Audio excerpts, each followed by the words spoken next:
geeyeen xooggeynii waxay isku geeyeen maganaanse colaadeyna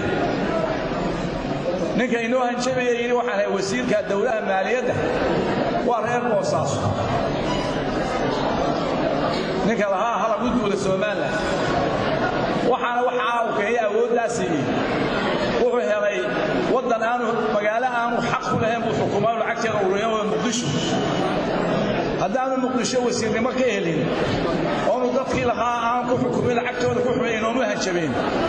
horta marka waxa uu darada u weyn inoo geystay waxa weeye qodobada US la oran jiray ee Soomaaliya xoreysay Maxamed Saad ka xoreysay ayaa midadii waxay u dhiibtay kuwii ka xoreysay u dhiibtay oo janala dhaca iyaga way la dhacayna inuu soo socdaa laakiin waxaan u sheegay anigu ma nihiray US iyo SN baan nahay Soomaaliland baan nahay gargarada ma naqan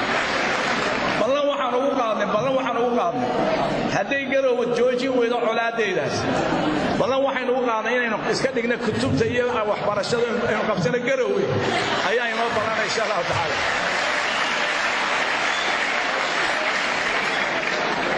hanjabaad bay naftiina kaga jireen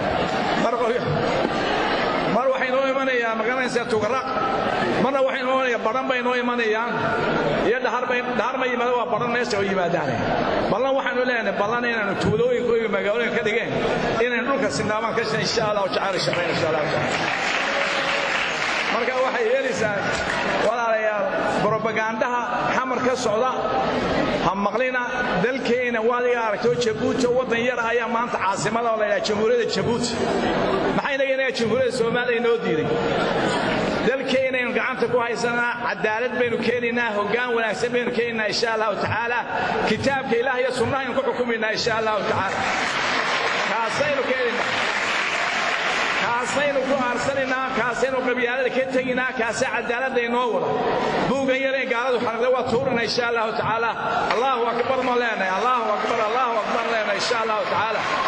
mustaqbalkaas leedihiin haniya jamina waa ka caakufina insha Allah taala yoolkeena waa gaalina insha Allah taala mustaqbalka walaalayaal waxaan leeyahay hambaliyo ilaahay caafimaadna siiyo ilaahay mustaqbal wanaagsan siiyo ilaahay dalkeena loo soo haajiro halka iyo mid aan laga tahriibin halka iyo mid loo soo tahriibo ilaahay naga yeelo assalaamu alaykum wa rahmatullahi wa barakaatuh